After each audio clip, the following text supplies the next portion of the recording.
3 miles beneath the surface, surrounded by enemy vessels they couldn't see, the crew of the USS Blackwater faced a choice. Trust the kid who cleaned their coffee cups or surface blind into what might be their last battle. Danny Morrison wiped grease from his hands with the same methodical precision he used for everything else aboard the submarine. At 19, he was the youngest crew member by 4 years, and everyone made sure he knew it. His official title was Maintenance Technician Third Class, but the crew had other names for him: Coffee Boy, Deck Swabber, the Admiral's Pet Project. What they didn't know was that Danny Morrison had been reading sonar manuals since he was 12 years old.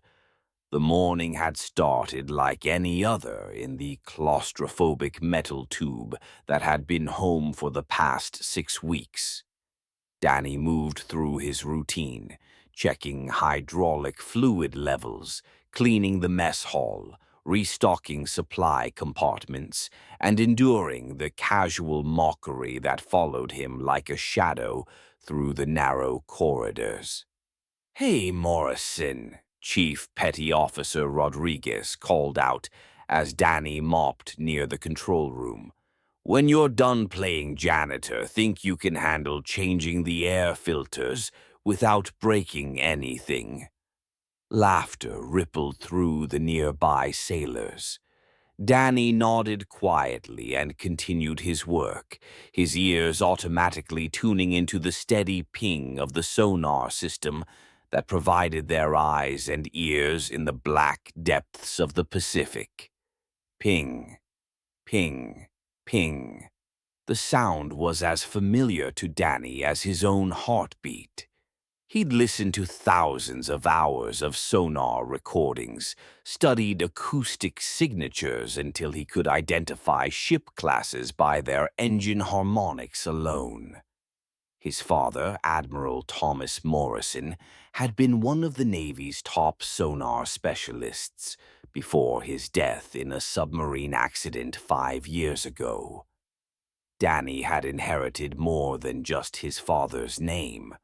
Lieutenant Commander Sarah Hayes emerged from the navigation chamber, her crisp uniform and stern expression commanding immediate attention from everyone except Danny, who had learned to become invisible during officer briefings. "Listen up," Hayes announced, her voice carrying easily through the confined space.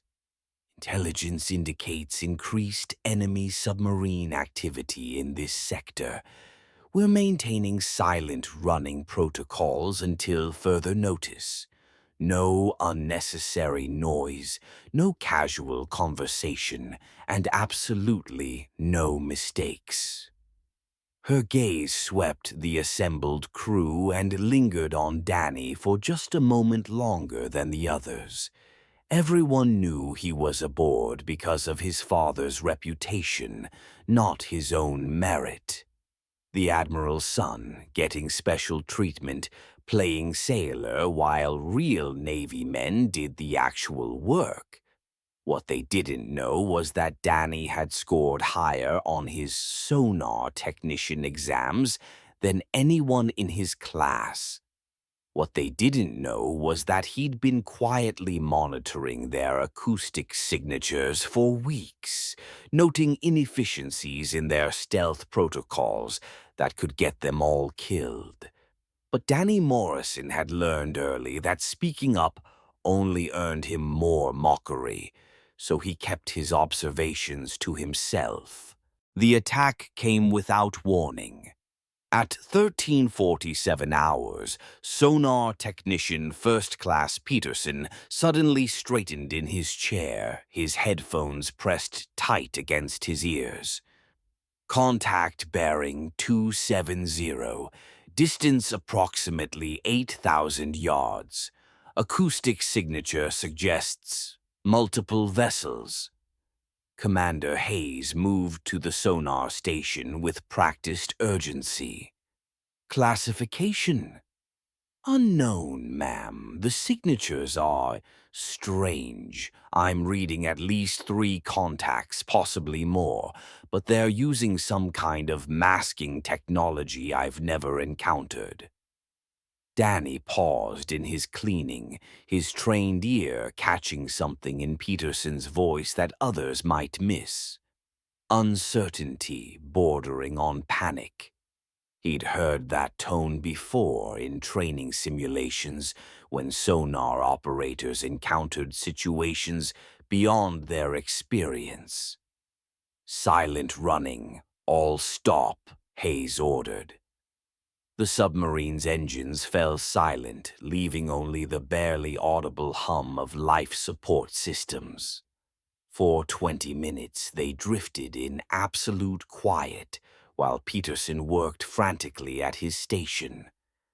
Danny watched from the corridor, noting the increasing tension in the sonar technician's shoulders, the way his hands trembled slightly as he adjusted controls. Then Peterson did something that made Danny's blood run cold. He began randomly adjusting the sonar gain, cycling through frequencies with no apparent pattern. It was the desperate action of someone who had lost acoustic contact and was hoping to stumble onto something, anything. "Ma'am," Peterson finally reported, his voice carefully controlled, "contacts have disappeared. No acoustic signature, no movement indicators. They're either gone or they're using technology we don't understand." Hayes finished grimly. That's when the sonar system died. The screens went black with a electronic pop that echoed through the control room like a death sentence. Emergency lighting bathed everything in hellish red as backup systems struggled to compensate for the massive power failure. "Full diagnostic now," Hayes barked, but Peterson was already pulling panels and checking connections with the desperate efficiency of someone who knew their lives depended on his expertise. "Primary sonar array is completely offline," he reported, after 5 minutes of increasingly frantic work. "Secondary passive arrays are showing massive interference. It's like something fried every acoustic sensor we have." Hayes stared at the dead screens, her command mask slipping just enough to reveal the fear underneath. Without sonar, they were blind and deaf in hostile waters, surrounded by enemy vessels they couldn't track or avoid. That's when Danny Morrison stepped forward and spoke the words that would either save them all or prove he was completely insane. "Commander, I think I know what happened to the sonar." The control room fell silent except for the ominous hum of emergency power systems. Every eye turned to Danny Morrison, the 19-year-old maintenance technician who had just interrupted a crisis briefing between senior officers. "Excuse me." Commander Hayes's voice could have flash-frozen seawater. Danny swallowed hard but held his ground. "The sonar failure, ma'am. It wasn't random equipment malfunction. Someone used an acoustic pulse weapon to overload our sensors." Chief Rodriguez laughed harshly. "Kid, stick to mopping floors and let the professionals handle." "The frequency signature I heard before the blackout was 12.7 kilohertz," Danny continued, his voice growing stronger. "That's the exact resonance needed to create harmonic feedback in our sonar array's amplification circuits. It's a targeted electronic warfare attack." Peterson looked up from his diagnostic panel, confusion creasing his features. "How could you possibly know that frequency?" The attack lasted less than 2 seconds.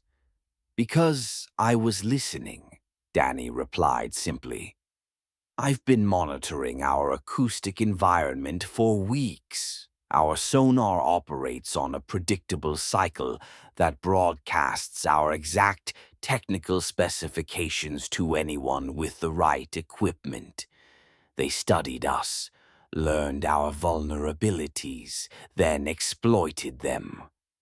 Commander Hayes stepped closer, her expression unreadable. Morrison, are you telling me you've been conducting unauthorized sonar analysis? No, ma'am, I've been learning. My father left me his technical manuals and acoustic libraries. I know every sound signature in those databases. Your father's manuals are 20 years out of date, Peterson protested. Modern sonar systems are completely different. Danny shook his head. The principles are the same. Sound travels through water at 1,500 meters per second, regardless of what equipment detects it. Physics doesn't change, Petty Officer Peterson. But right now we have bigger problems. Such as, Hayes demanded. The attack disabled our primary arrays, but it also revealed the enemy's position.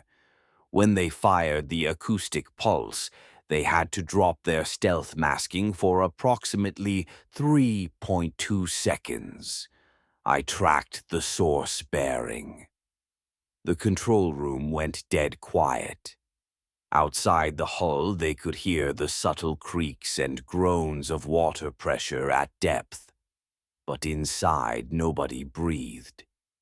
You tracked hostile contacts with failed sonar equipment. Rodriguez's mockery was replaced by barely concealed disbelief. I used passive hydrophone arrays in the torpedo room. They're on a separate circuit from main sonar, and the pulse weapon didn't affect them. Basic acoustic triangulation using differential time delays. Danny moved to Peterson's station and pointed to the dead screens. I can restore limited sonar functionality, but we need to completely recalibrate the frequency ranges and modify our acoustic signature to prevent another attack. Absolutely not, Hayes said firmly. You are not authorized to perform modifications on critical navigation systems. Then we surface blind, Danny replied calmly, and hope those enemy submarines don't torpedo us the moment we breach the surface. As if summoned by his words, a new sound filtered through the hull, the distant whine of active sonar from multiple sources. The enemy vessels were hunting, sending out acoustic searches like lighthouse beams cutting through the darkness. Ping, ping, ping. Different frequencies, different patterns, but all searching methodically through the water around them. The USS Blackwater sat silent and motionless, a steel coffin waiting to be discovered. How long before they find us? Hayes asked Peterson quietly. If they maintain current search patterns, maybe 20 minutes, 30 if we're lucky. Danny cleared his throat. Commander, I need 15 minutes with the sonar systems. I can restore basic functionality and mask our acoustic signature simultaneously. You're a maintenance technician, Rodriguez protested. This isn't changing light bulbs, Morrison. One mistake and you could blow out every electrical system on the boat. One mistake and we're all dead anyway, Danny replied. But I won't make a mistake. Hayes studied him intently, weighing impossible options.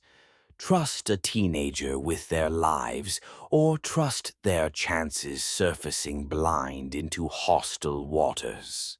Tell me exactly what you intend to do, she said finally.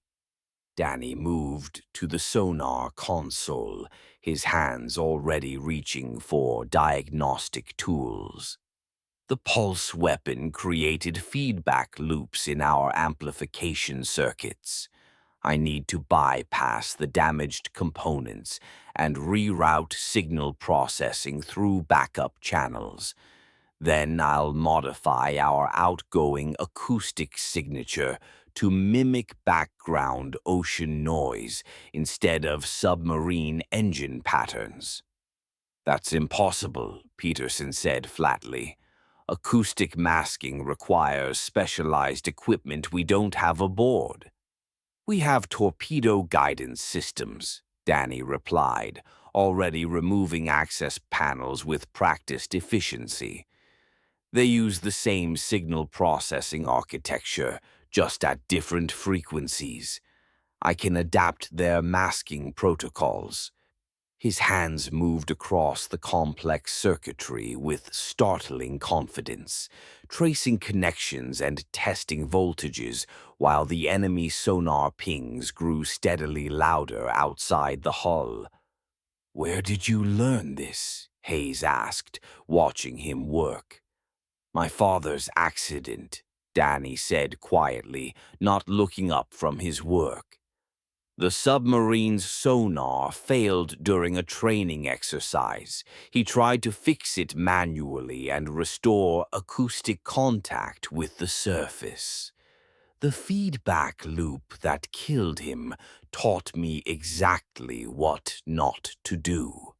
The control room went silent except for Danny's methodical work and the increasingly urgent enemy search patterns echoing through the water. 16 minutes until discovery. 15 minutes until probable death.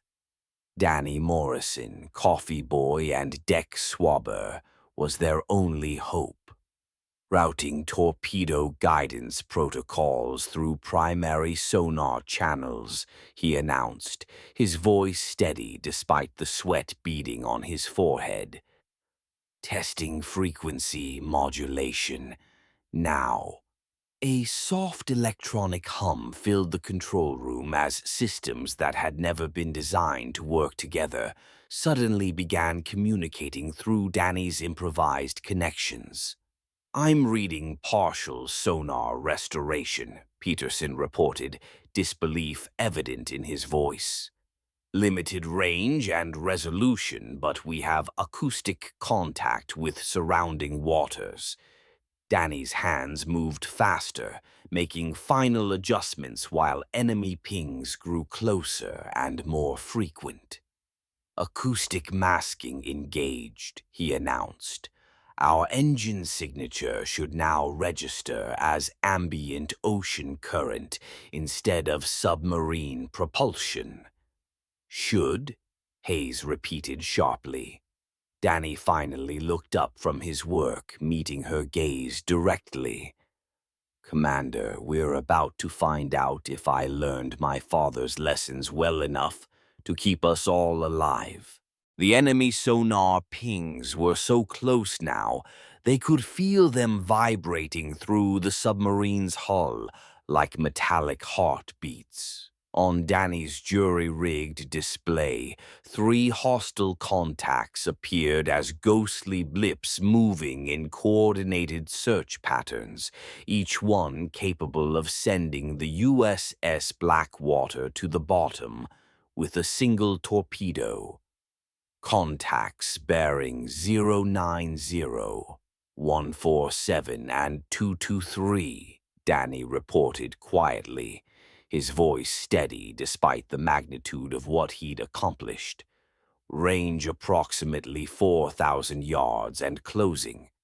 Commander Hayes stared at the makeshift sonar display in amazement. "Morrison, this is impossible. You've restored full tactical awareness with damaged equipment and improvised connections." Not full awareness, Danny corrected, still making minor adjustments, but enough to avoid detection and plot an escape route. Chief Rodriguez, who had spent the last hour watching a teenager perform miracles with electronics, finally spoke. "Kid, where the hell did you really learn this stuff?" Danny's hands paused on the controls. "My father didn't just die in a sonar accident, Chief. He died trying to save his crew when their systems failed. I've spent 5 years studying every detail of that incident, learning from his mistakes, understanding what went wrong and why." He turned to face the assembled officers, no longer the uncertain maintenance technician they'd dismissed. The Navy blamed equipment failure, but the real problem was that nobody truly understood how the acoustic systems interacted under stress.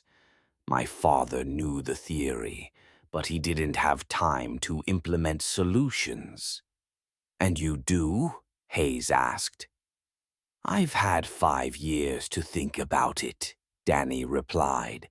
"Every night, every spare moment, every time someone called me the Admiral's pet project, I was preparing for this exact situation." Outside, the enemy search patterns shifted. The hostile submarines were moving away, their acoustic signatures fading, as Danny's masking protocols convinced them they were tracking ocean currents instead of a hidden American submarine. "Contacts moving to bearing 045, Peterson reported, his voice filled with genuine respect. "Range increasing. They're breaking off the search." Danny nodded, monitoring the improvised sonar display. "Acoustic masking is holding steady. We can maintain silent running for another 6 hours if necessary, or begin evasive maneuvers once the hostiles clear the area." Commander Hayes stepped closer to the young technician who had just saved 127 lives. "Morrison, I owe you an apology." "We all do." Danny shook his head. "No apologies necessary, Commander. I just did my job." "Your job was maintenance and cleaning," Rodriguez said quietly. "This was something else entirely." "This was what my father would have done," Danny replied. "What he died trying to do. I just had better information and more time to think it through." Hayes made a decision that would change Danny Morrison's life forever. "Peterson, effective immediately.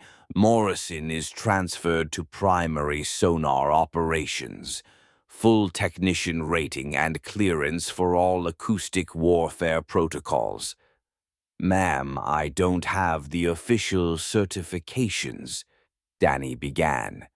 "You have something better," Hayes interrupted. "You have instinct, training, and the courage to act when everything depends on it. The certifications can come later."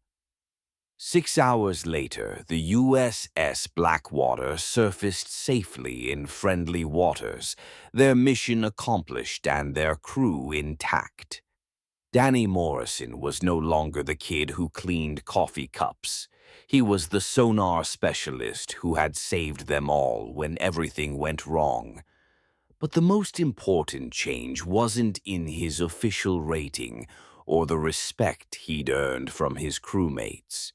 It was in the quiet satisfaction of knowing he'd finally honored his father's sacrifice by succeeding where Admiral Morrison had failed. The ocean kept its secrets, but some legacies run deeper than the deepest waters, and some lessons are worth learning no matter how long it takes. In the months that followed, Danny Morrison would go on to revolutionize submarine acoustic warfare, developing new masking techniques and detection protocols that would save countless lives. But he would always remember the day he stopped being the Admiral's son and became his own kind of hero, 3 miles beneath the surface, where courage matters more than rank and knowledge trumps prejudice every time. Sometimes the most important battles are fought by the people nobody expects to fight them at all. If you enjoyed Danny's incredible journey from maintenance technician to sonar specialist, don't forget to hit the subscribe button and become part of our community. These real-life stories of courage, determination, and hidden talents remind us that heroes can emerge from the most unexpected places. Where are you watching from? Drop a comment below. We love hearing from our amazing viewers around the world. Have you ever had a moment where your hidden skills saved the day? Share your story with us.